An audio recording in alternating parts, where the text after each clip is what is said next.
His Excellency Ferdinand Romualdez Marcos Jr.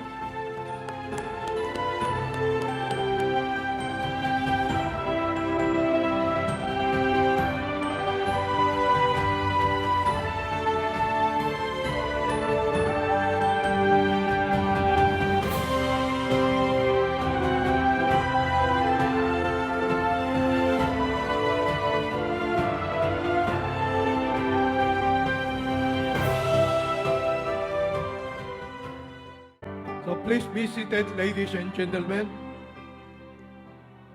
To give the welcome remarks and report on the FFCCCII's accomplishment, please welcome the President of the Federation of Filipino-Chinese Chambers of Commerce and Industry, Inc., Dr. Henry Lim Bonyong. His Excellency, President Ferdinand Romualdez Marcos Jr., Honorable Gloria Macapagal Arroyo,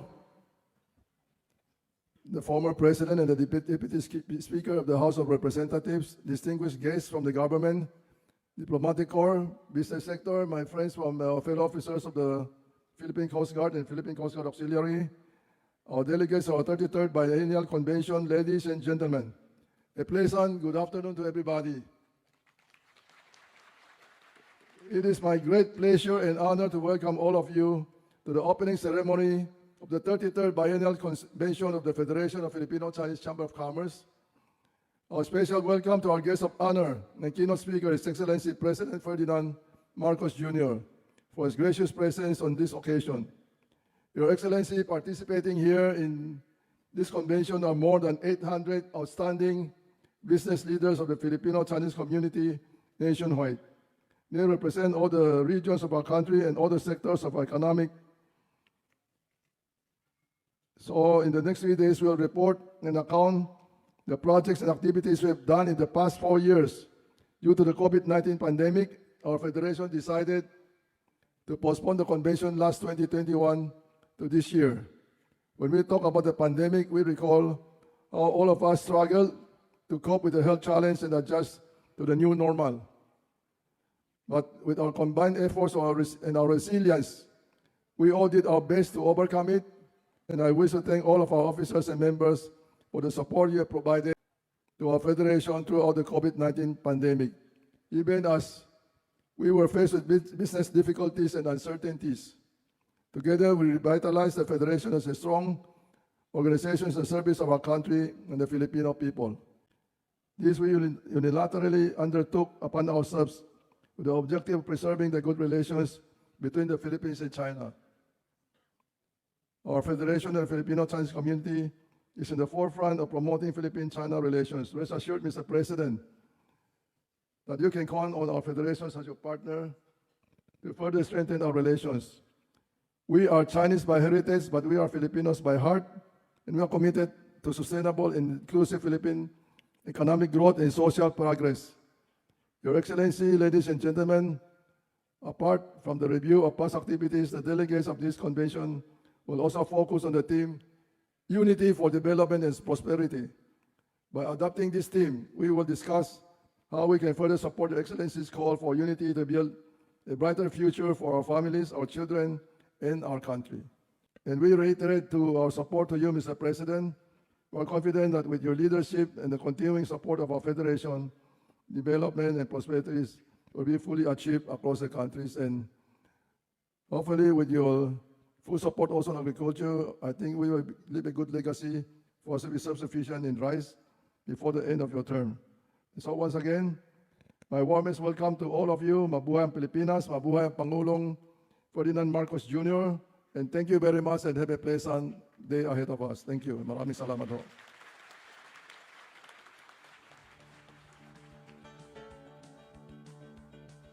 Thank you, Dr. Henry Lim Bonyong, our President.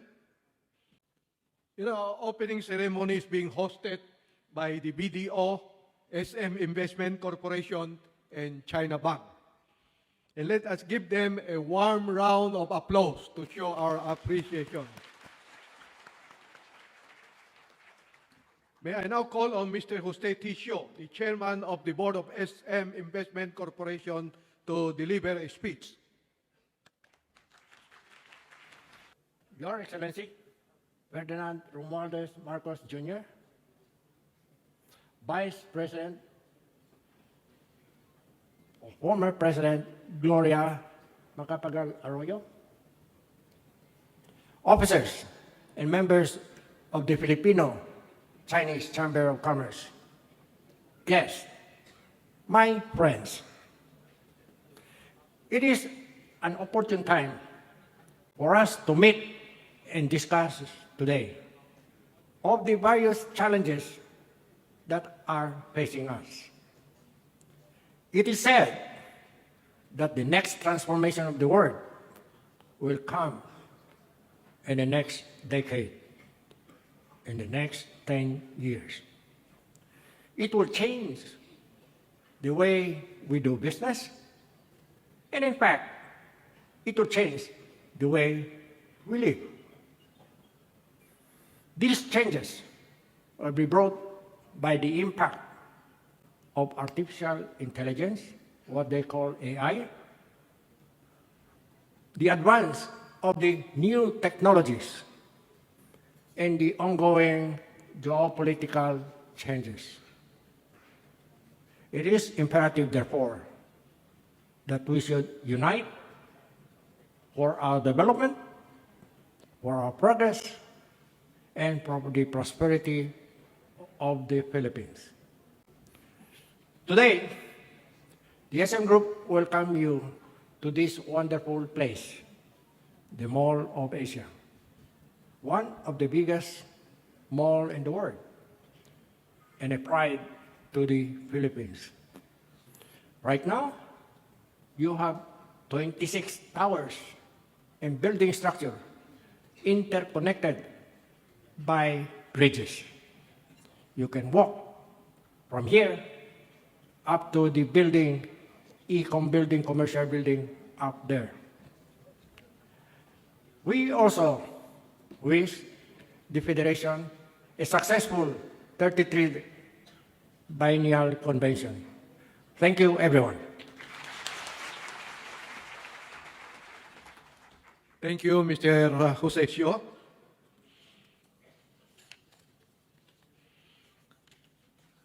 Now may I call on the Honorable Secretary Jaime Bautista of the Department of Transportation to introduce our guest of honor and keynote speaker.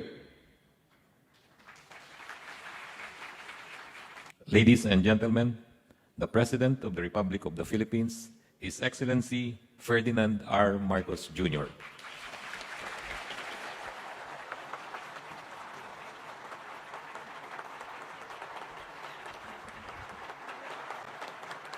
Thank you very much, Secretary Jimmy Bautista.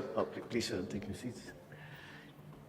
The Excellencies of the Diplomatic Corps who are with us today, DITC Secretary Ivan Uy, National Housing Authority General Manager Joe Bentay, the Philippine Coast Guard Commandant Admiral Artemio Abu.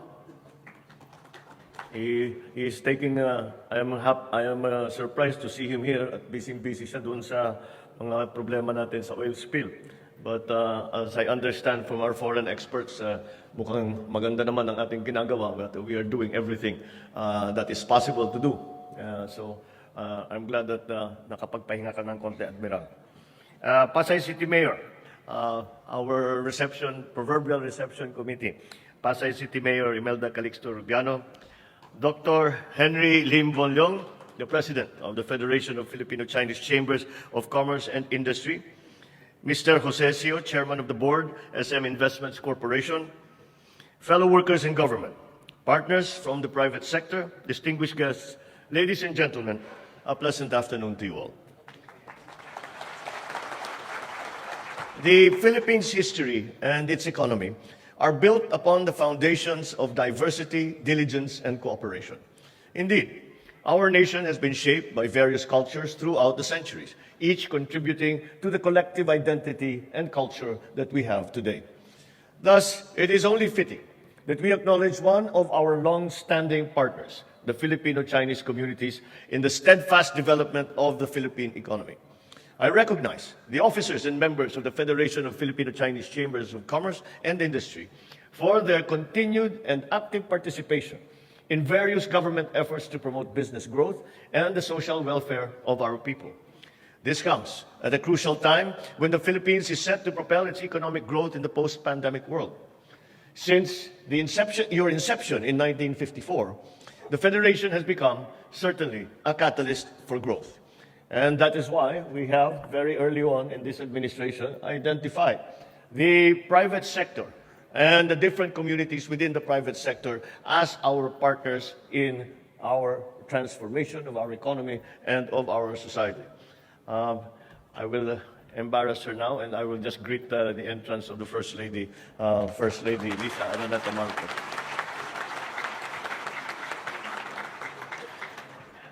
You have also not failed to reach out to many communities with your initiatives, particularly the Operation Barrio Schools, Operation Bakuna. We deeply appreciate your assistance in conducting medical missions and typhoon and earthquake relief operations. As you conduct your biennial convention today, may you reaffirm your commitment to support government in accelerating the country's development efforts. It is a joy to know that your theme coincides with my call for unity, which is, in my view, an essential part of our journey towards development and prosperity that will be enjoyed by all. Your participation during my recent presidential visit to China was most useful and highly appreciated. I'm happy to report that trip paved the way for the signing of various agreements to improve bilateral trade and investment cooperation between our two countries. These include, amongst others, the Memorandum of Understanding between the Philippines Department of Trade and Industry and the Ministry of Commerce of the People's Republic of China on electronic commerce cooperation. Also worth mentioning is the protocol of phytosanitary requirements for export of durian from the Philippines to China, signed between the Philippines Department of Agriculture and the General Administration of Customs of the People's Republic of China. I am pleased to share that as of February 2023, the BOI, the Board of Investments, is monitoring 90 active investment leads from Chinese companies engaged in manufacturing, information technology, business processes management, and renewable energy. May you all take hold of and maximize these prospects as you venture into your next endeavors for the benefit of our people and for our communities. Rest assured that the issues raised by the Federation during your courtesy call with me last September are being actively addressed by government. To promote more investments in the energy sector, as well as to ensure that there is sufficient power supply and to lower electricity costs, we have amended the implementing rules and regulations of the Renewable Energy Act, which removed foreign ownership restrictions for certain renewable energy generation projects in the Philippines. Also, as part of the efforts to further streamline the business permit and licensing processes, we issued an executive order constituting green lanes for strategic investments. The green lanes are to assign a specific desk in every department so that they will attend to the documentary, legal, bureaucratic requirements of any potential investor without themselves having to go to every office to gain the signatures of however many are necessary for the project that they are doing. We turned it around and we will assign. For every particular project, there will be assigned to that project someone from the attendant department, be it DITC, be it Bureau of Transport, be it Department of Finance, whatever it is, that they will attend to the needs of that potential investor. So, para ganun, yung mga investor natin, imbis na hinahabol ng mga signature at katagal-tagal, ay isa na lang ang kausap nila. At kapag may problema sila mamamahala para mabilis ang takbo ng pag-process ng mga application, ng mga lisensya, ng mga accreditation ng ating potential investors. Ladies and gentlemen, This is just one of the exciting opportunities that prove that our relationship remains enduring and thriving in this highly globalized world. As President, it is my duty to create an enabling environment for business and make the Philippines a preferred investment destination for everyone. In return, I only ask that you continue to do what you do best, to remain industrious, innovative, and compassionate in improving the lives of our people through your business initiatives. Thus, I have every confidence that once again, we will bounce back stronger than ever. I am very sure that we will smoothly ride the changing tides of the global economy that we are presently in. I need to look no further than the determined and diligent individuals of the Filipino-Chinese community who are with us today. Let us come together with one goal in mind. Nothing will keep us from rising to the very top. Thank you very much. Mabuhay kayong lahat at magandang tanghali po sa inyong lahat.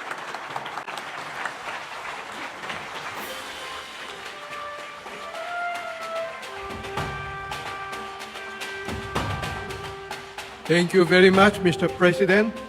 For our photo opportunity, may I now call on our Executive Vice President, Treasurer, and Auditor to please come up the stage.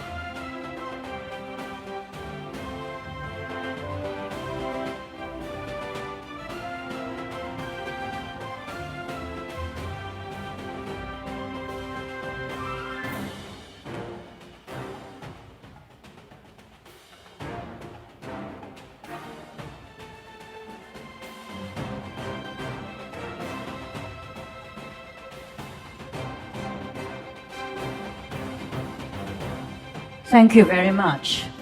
That concludes our program. Once again, ladies and gentlemen, the President of the Republic of the Philippines, His Excellency Ferdinand R. Marcos Jr.